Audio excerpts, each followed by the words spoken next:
여러분, 저는 2025년 한 해 동안 88권의 책을 읽었고요. 총 48편의 동영상을 업로드했습니다. 그래서 오늘은 제가 읽은 모든 책들 중에 제가 가장 사랑하는 책, 그리고 여러분들이 절대 놓쳐서는 안 되는 책 베스트 5를 이야기해 볼까 합니다. 광고 같은 거 전혀 없는 순수한 저의 선택이니까요. 혹시나 놓치신 책 없는지 한번 확인해 보시면 좋을 것 같습니다. 안녕하세요. 저는 북 커뮤니케이터 검은색달이고요. 여러분은 지금 채널 북잉을 시청하고 계십니다. 네, 그럼 베스트 5위부터 발표해 보도록 하겠습니다. 베스트 5위는 바로 여기 있네요. 무라카미 하루키 잡문집입니다. 사실 무라카미 하루키 좋아하시는 분들 정말 많을 겁니다. 제가 독서 모임 할 때도 뭐 어떤 작가 좋아하세요 하면은 거의 대부분 분들이 무라카미 하루키라는 이름을 대시는 걸 제가 확인을 했었거든요. 근데 뭐 소신 발언을 하나 하자면 저는 하루키 작가님의 장편 소설보다는 단편 소설을 훨씬 좋아하고요. 단편 소설보다도 에세이를 훨씬 좋아합니다. 사실 하루키 작가님 소설 좋아하는데 읽다 보면은 그 소설 안에서 그 감정의 진폭이 되게 크잖아요. 그래서 제가 거기에 한번 딥하게 휩쓸리면은 빠져나오기가 조금 어렵더라고요. 그래서 좀 소설은 읽기를 꺼려하는 편이긴 합니다. 근데 에세이는 정말 좋아해요. 일단 하루키 작가님 글이 되게 수려하잖아요. 그래서 되게 잘 읽히는 글인데다가 그 평범한 이야기 안에 마치 소설처럼 단단하고 깊은 주제의식 같은 게 잘 드러나서 그걸 따라가는 재미가 되게 있더라고요. 그래서 하루키 작가님 에세이를 되게 좋아하는데 이 책 무라카미 하루키 잡문집은 그렇게 에세이를 좋아하시는 분에게는 정말 최고의 선택이 될 책입니다. 이 책에는 하루키 작가님이 형식에 구애받지 않고 자유롭게 쓴 글들이 수록되어 있어요. 수상소감도 있고요. 잡지에 기고한 글, 다른 작가 책의 서문, 그리고 미발표 소설까지 정말 유명한 작가의 유명하지 않은 글들이 들어있다는 게 이 책이 가진 되게 독특한 매력인데요. 정말 좋은 글들이 많습니다. 근데 그 중에서도 제가 이 책을 5위로 뽑게 만든 글이 하나 있는데요. 제가 너무너무 좋아해서 숏폼으로도 소개했었고 롱폼으로도 소개했던 글이에요. 바로 벽과 알이라는 글입니다. 이 글은 2009년 2월에 예루살렘상 수상 소감인데요. 당시 가자지구 혼란으로 인해서 이스라엘 정부에 대한 비토 정서가 컸던 때였거든요. 근데 그때 하루키 작가님이 이 상을 수상하러 예루살렘에 가셔가지고 이스라엘을 정면으로 비판하는 수상 소감을 한 겁니다. 이게 그 당시에 되게 큰 반향을 일으켰는데요. 그 전문이 이 책 안에 들어있었어요. 근데 이걸 읽는 내내 정말 가슴이 두근두근 거리더라고요. 시스템을 벽으로 그리고 개인을 알로 비유하면서 인간의 존엄과 온기에 대한 소신 발언을 이어가는데 저는 개인적으로 정말 에세이가 개인한테 줄 수 있는 가장 강력한 어떤 감정을 받았다라고 이야기를 하거든요. 그래서 이 글만큼은 정말 많은 분들이 한번 읽어보셨으면 좋겠다는 생각을 합니다. 이렇게 무거운 글 말고도 되게 가볍고 재밌는 글도 많이 수록되어 있습니다. 주제도 다양하고 글감도 되게 다양해가지고 특정 타겟이 아니라 정말 누구나 재밌게 읽을 수 있는 책이었어요. 그래서 하루키를 좋아하시는 분들이라면 하루키를 사랑하게 만들 책이고요. 하루키를 좋아하지 않는 분들이라면 하루키 매력에 푹 빠질 수 있는 책이라고 생각합니다. 그러면은 아까 제가 말씀드린 그 벽과 아래 한 문장을 소개해 드리고 나서 4위로 넘어가도록 하겠습니다. 혹시 여기 높고 단단한 벽이 있고 거기에 부딪혀서 깨지는 알이 있다면 나는 늘 그 아래편에 서겠다. 우리는 모두 정도의 차이는 있지만 각자 하나의 알이라고. 더없이 소중한 하나의 영혼과 그것을 감싸는 깨지기 쉬운 껍질을 가진 알이라고. 나도 그렇고 여러분도 그렇습니다. 네, 그럼 이제 4위를 발표해 보도록 하겠습니다. 4위는 여기에 있습니다. 아마 많은 분들 읽으셨을 것 같은데 바로 이 책이에요. 김혜란 작가의 안녕이라 그랬어.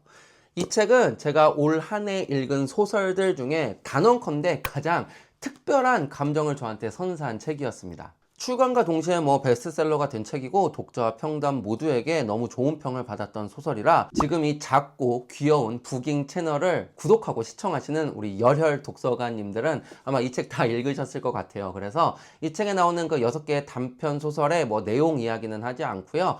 이 책이 가진 그 특별한 매력에 대해서 이야기를 한번 해보겠습니다. 이 책에 수록된 단편들이 각기 다른 소재로 각기 다른 주제를 담아내고 있는데 그 소설들이 제게 공통적으로 준 감정이 하나 있어요. 그게 뭐였냐면 부끄러움이었어요. 김일란 작가님은 이 책을 통해서 현대인들이 가진 어떤 욕망에 대해서 이야기를 하고 있었는데요. 그 욕망을 어떤 때는 되게 직접적으로 표현하고 어떤 때는 우회적으로 비유하기도 했는데요. 그 어느 순간도 그 날카로움을 잃지 않았던 것 같습니다. 그러다 보니까 이 소설을 읽는 내내 마치 나의 어떤 부끄러운 모습을 CCTV가 촬영해서 그 CCTV 촬영본을 보고 있는 약간 그런 느낌이 들었던 책이었어요. 특히 좋은 이웃이라는 소설에서 보여주는 그 부동산에 대한 우리들의 욕망, 그리고 그 부동산이 지위가 되는 현대인의 삶은 우리 가슴 속에 있는 어떤 어두운 욕망 같은 것들을 끄집어낸 소설이라서 읽는 내내 제일 좀 힘들었던 소설이었고, 그러면서도 가장 인상에 남았던 소설이었습니다. 그리고 전세 사기라는 아주 현실적인 문제를 절망에 빠진 사람, 그리고 그 사람을 다시 일으키는 완전한 타인, 이런 구조로 이야기를 끌고 나갔던 그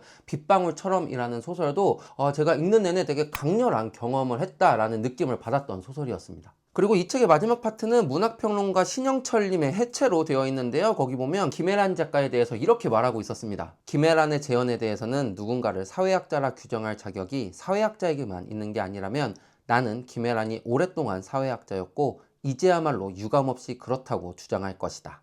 이거 정말 100번 공감합니다. 이 소설은 창작의 영역이 아니라 재현의 영역이었던 것 같아요. 우리가 사는 현대인들의 삶을 정말 적나라하게 우리 앞에 보여주면서 우리 스스로 자각하게 하는 그런 효과가 있는 소설이었다고 생각을 해요. 그래서 저는 이 소설이 저녁에 나오는 뉴스 같다라는 느낌을 받았습니다. 사실 저는 예전에 소설 읽는 게 되게 쓸모없다, 뭐 남는 게 없다, 이런 아주 무식한 생각을 했던 적이 있습니다. 근데 혹시나 그런 생각을 하는 분이 계시다면 이 책을 정말 꼭 선물해 드리고 싶어요. 아마 이 책을 읽어보시면 소설이 우리한테 얼마나 많은 것을 줄 수 있고 우리한테 얼마나 많은 것을 깨우쳐 줄 수 있는지 이 책을 통해서 알 수 있을 거라고 생각을 합니다. 그리고 개인적으로는 이 책은 독서 모임에서 토론하면 정말 재미있는 토론 주제가 될 것 같다는 생각도 해봤습니다. 이 책을 그래서 4위로 뽑아보고요. 그럼 이 책에 나오는 한 문장 소개해 드리고 3위로 넘어가도록 하겠습니다. 자기들이 산 건 아니겠지? 뭘? 집 말이야. 둘 다 넉넉 잡아도 30대 초반으로밖에 안 보이던데. 우리도 그렇지만 그 나이에는 절대 못 살 액수잖아, 요즘 같은 때. 남편이 잠시 침묵하다 대꾸했다. 부모가 해줬나 보지. 인상은 어때? 나는 허공을 향해 두 눈을 깜빡였다. 아직 사회 때 덜 먹고 주류로 오래 살아온 인상? 그런 뒤 종이 가방 입구를 벌려 그 안의 어둠을 빤히 응시하다 스스로도 깜짝 놀랄 말을 했다. 이거 세계과자점에서 2천 얼마면 사는 거네. 다 합쳐도 20 몇 가구인데 자기들 집값에 비해 너무 약소한 거 아니야? 네, 이제 3위 절반 왔네요. 3위를 발표해 보도록 하겠습니다. 3위는 여기 있습니다. 바로 이 책입니다.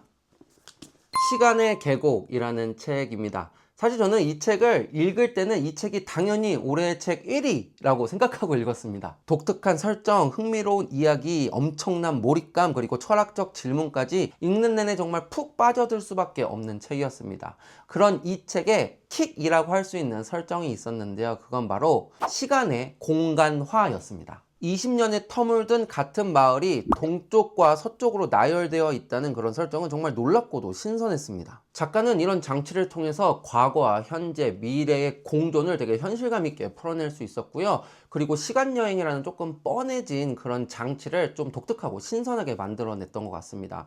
근데 제가 이 소설의 작가 스콧 알렉산더 하워드가 와 진짜 대단하다라고 느낀 지점은 다른 데 있었는데요. 그건 이 너무나도 판타지스러운 배경을 갖고 너무나 현실적인 이야기를 하고 있었다는 겁니다. 다른 소설들이었으면 이 독특하고 매력적인 장치를 아주 적극적으로 이용하면서 이걸 무기로 삼았을 거예요. 근데 이 책에선 그러지 않았습니다. 오히려 청소년기 아이들의 삶과 고민, 그리고 성인들이 느끼는 삶의 고통과 허무, 부모와의 갈등, 이런 이야기를 녹여내고 있었어요. 이런 작가의 주제의식 때문에 이 소설은 현실에 발붙인 진짜 현실적인 SF 판타지 소설이 됐다고 저는 생각을 합니다. 그래서 저는 이 소설에서 약간 철학적인 맛을 느꼈습니다. 현실의 판타지는 가끔 일종의 철학적 질문이 되거든요. 시간은 과연 한 방향으로 흐르는가? 정말 과거가 미래의 원인이 되는 걸까? 자유로운 선택이라는 게 정말 존재는 하는 건가? 이런 질문들이 막 떠오르게 하는 그런 책이었습니다.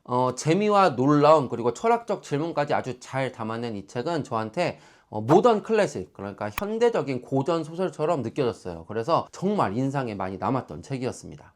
이 소설의 한 문장도 소개를 해드려봐야겠죠? 한 문장 소개해드리고 이제 2위로 넘어가겠습니다. 겨울이 남기고 간 황폐함 속에서 피어난 초록 새싹을 보면 늘 다른 세계에 와 있는 것 같았다. 오랜 투병을 마치고 마침내 고른 숨결을 내뱉듯 대지의 색채가 돌아왔다. 바람이 한 점씩 불어올 때마다 황금빛 꽃잎, 푸른 잎사귀가 열광하며 언덕을 깨웠다. 네, 그럼 이제 2위를 발표해 보도록 하겠습니다. 2위는 여기 제일 위에 올라와 있네요. 바로 이 책입니다. 피터 비에리가 쓴 자기결정이라는 책이에요. 이 책은 진짜 고민 많이 했습니다. 1위를 할까 2위를 할까 진짜 고민 많이 하다가 정말 아깝게 2위가 된 책이에요. 이 책은 정말 10대 그리고 20대 분들 그리고 뭐 30대도 다 좋습니다. 그냥 최대한 빨리 읽으라고 재촉하고 싶은 책이었어요. 그러면서도 나도 조금 어릴 때 이 책을 읽었으면 지금의 내 삶이 조금 더 바뀌지 않았을까, 좋은 쪽으로 바뀌지 않았을까, 이런 생각을 진짜 많이 했던 책입니다. 이 책은 본문 내용만 따지면 100페이지가 안 됩니다. 97페이지예요. 근데 다른 어떤 벽돌 책들보다 훨씬 더 무게감 있는 책입니다. 제가 이제 책을 읽을 때 요약을 해가면서 읽거든요. 근데 이 책은 요약한 내용이 거의 500~600페이지짜리 책만큼의 분량이 나왔습니다. 그만큼 한 페이지, 한 문장, 한 단어가 정말 놀라운 통찰과 깊은 의미를 담고 있었습니다. 저는 이 책을 자기계발서라고 생각하지 않습니다. 철학책이라고도 생각하지 않아요. 이 책은 인생의 지침서입니다. 내 인생의 운전대를 남이 아닌 내가 잡게 해주는 그런 책이고요. 그래서 우리 인생을 더 낫게 해주는 책이 아니라 우리 인생을 제대로 해주는 책이라고 생각을 합니다. 근데 원래 뭐든지 이유가 조금 그럴듯해야 우리가 어떤 불신을 안 하고 그 주장을 받아들이지 않습니까? 그래서 이 책에서 피터 비에리는 자신의 주장에 대한 다양한 이유를 대는데 그 이유들이 하나같이 철학적이고 되게 설득력 있어서 되게 저항 없이 그 주장을 받아들일 수 있었던 것 같아요. 그러다 보니까 이 책을 읽고 나서 저는 제 삶에 여기 나오는 내용들을 대입하기 위해서 정말 열심히 노력했습니다. 작가가 말하는 대로 내 진실한 자아상을 찾기 위해서 노력해봤고요. 그리고 냉철한 자기인식을 하기 위해서 저 스스로 어떤 방법을 만들어서 실천도 해왔습니다. 그래서 그렇게 만들어진 자아상과 자기인식을 토대로 해서 다양한 선택의 순간에 진짜 나만의 결정을 하려고 노력했죠. 이런 자기결정적 삶을 살아가면서 제가 바뀐 게 2개가 있는데요. 하나는 후회하는 일이 줄어들었다는 거, 두 번째는 현실과 이상의 간극이 조금 좁아졌다는 거입니다. 사실 이게 제 삶을 막 드라마틱하게 바꿨다거나 엄청난 성공을 하는데 일조했다거나 그런 건 절대 아닙니다. 근데 제가 제 삶을 결정하고 있다는 안정감과 안도감 때문에 확실히 제 삶이 조금 더 편해진 것 같아요. 이것만으로도 이 책이 주는 효능감은 제가 정말 확실히 느꼈습니다. 세상에 휩쓸리는 게 아니라 정말 내가 컨트롤하는 내 삶의 주인공이 되고 싶다 하는 분들이라면 이 책 정말 꼭 한번 읽어보시는 걸 추천드리고요. 이 책에는 정말 주옥 같은 문장들이 많은데 그 중에서 하나 소개해드리고 대망의 1위로 넘어가도록 하겠습니다. 타인은 언제나 타인에 불과하며 그들이 우리를 평가할 때 우리 자신과는 아무 관계도 없는 오직 그들만의 문제인 수만 가지 요인에 의해 그 평가가 왜곡되고 부정적이 된다는 사실을 잊어서는 안 된다는 것입니다. 자기 결정적 삶은 이러한 낯섦도 견뎌낸다는 것을 뜻합니다. 여러분, 이제 대망의 1위만 남았습니다. 1위를 지금 발표할게요. 1위는 제일 위에 있습니다. 아마 제 영상 많이 보신 분들은 눈치채셨을 것 같아요. 바로 이 책입니다. 이토록 굉장한 세계, 에드 윙이 쓴 책이에요. 제가 독서 모임을 6년 넘게 하고 독서를 10년 가까이 해오면서 과학책 읽으면서 울 일이 없겠다 싶었는데 이 책이 이 극티의 눈에서 눈물을 만들어낸 책입니다. 이 책은 우리 곁에 존재하는 또 다른 세계, 또 다른 우주, 그러니까 동물들의 세계를 설명하고 이야기하는 책입니다. 그래서 책의 내용이 다 동물 얘기예요. 개미가 더듬이로 뭘 하는지, 코끼리의 후각이 얼마나 뛰어난지, 별코 두더지 코가 얼마나 예민한지 뭐 이런 얘기가 나옵니다. 근데 왜 이 책이 1등이야? 라고 이제 말씀하시는 분이 계실 것 같은데 이렇게 이야기하면 될 것 같아요. 혹시 여러분들 이제 과학책 하면 딱 떠오르는 책 뭐 있지 않나요? 바로 우주에 관한 책인데 맞습니다. 칼 세이건의 코스모스라는 책이 있죠. 이 책이 그 책과 상당히 유사한 감정을 저한테 선사해 줬어요. 우주의 광활함 그리고 그 신비로움이 느껴지면서 엄청난 감동을 받았던 기억이 나는데요. 이 책에서도 그것과 비슷한 감정을 느꼈습니다. 놀랍고 신기한 동물의 세계, 그 보이지만 볼 수 없는 또 하나의 우주가 우리 바로 곁에 있다는 걸 알게 되는 순간 전율 같은 게 오더라고요. 근데 그 전율이 그냥 전율로 끝나는 게 아니라 엄청난 감동으로 몰아치는 순간이 있었는데 그 모멘텀을 만들어준 게 바로 조화였습니다. 이 책의 초반에 작가가 우리한테 작은 방에 한 사람하고 수많은 동물이 함께 있다는 걸 상상해보라고 요구하거든요. 그러면서 그 방에 있는 동물들의 특징, 특성, 그리고 지금 뭐 하고 있는지 뭐 이런 걸 그냥 이야기해줘요. 그래서 처음에 읽을 때는 뭐 그냥 그런가 보다 하고 읽었는데 이 책을 다 읽고 나서 그 부분을 다시 생각해보면 와 진짜 약간 소름 돋고 막 좀 감동적입니다. 이 지구라는 푸른 행성 안에 각기 다른 모습의 특성을 가진 생명체들, 그 각각이 가진 자기만의 우주, 그 우주들이 조화를 이룬다는 게 느껴지는 순간 와, 뭔가 말 못할 감격스러움이 느껴졌습니다. 지금 내가 살고 있는 공간, 그리고 이 공간을 둘러싼 다양한 생명체들의 조화로움이 느껴지면서 일종의 경외감 같은 게 느껴졌던 것 같아요. 뿐만 아니라 이 책은 제가 가진 어떤 인간 중심적 사고도 완전히 바꿔놨어요. 우리가 일반적으로 동물을 대할 때 인간의 형태나 감각을 기준으로 대하기 마련인데 그게 얼마나 무지한 일인지 깨달았습니다. 그러다 보니까 내 주변에 있는 생명체들이 훨씬 더 소중해 보이고 고결해 보이고 고귀해 보이는 그런 느낌을 받았어요.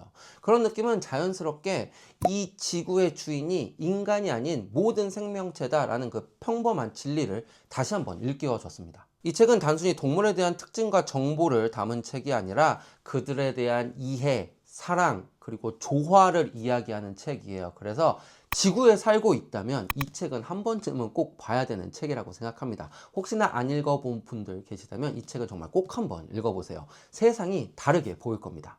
자연의 장엄함은 협곡과 산에만 국한되지 않는다. 그것은 지각의 야생지에서도 찾을 수 있다. 경이로움은 뒤뜰 정원에 존재한다. 광야는 멀리에 있지 않다. 우리는 계속해서 그것을 몸에 담그고 있다. 그것은 우리가 상상하고 음미하고 보호하기 위해 거기에 존재한다. 오늘 소개해드린 책 5권 전부 제가 이전에 롱폼 영상으로 소개한 적이 있는 책들이에요. 그래서 혹시나 책에 대해서 더 궁금한 점 있는 분들 계실 것 같아서 더보기란에 링크 올려놨습니다. 그거 보시면 책에 대해서 더 풍부한 이야기 들으실 수 있으실 거예요. 이렇게 해서 2025년 최고의 책 베스트 5 영상은 여기서 마치도록 하겠습니다. 올 한 해 정말 너무너무 다들 수고 많으셨고요. 내년에는 올해보다 훨씬 더 좋은 일 많이 생기실 겁니다. 그리고 그 내년에도 검은색 달의 푸깅 채널과 함께 즐거운 독서 생활 하셨으면 좋겠습니다. 그럼 저는 이만 물러가도록 하겠습니다. 내년에 다시 뵙도록 할게요. 안녕히 계십시오.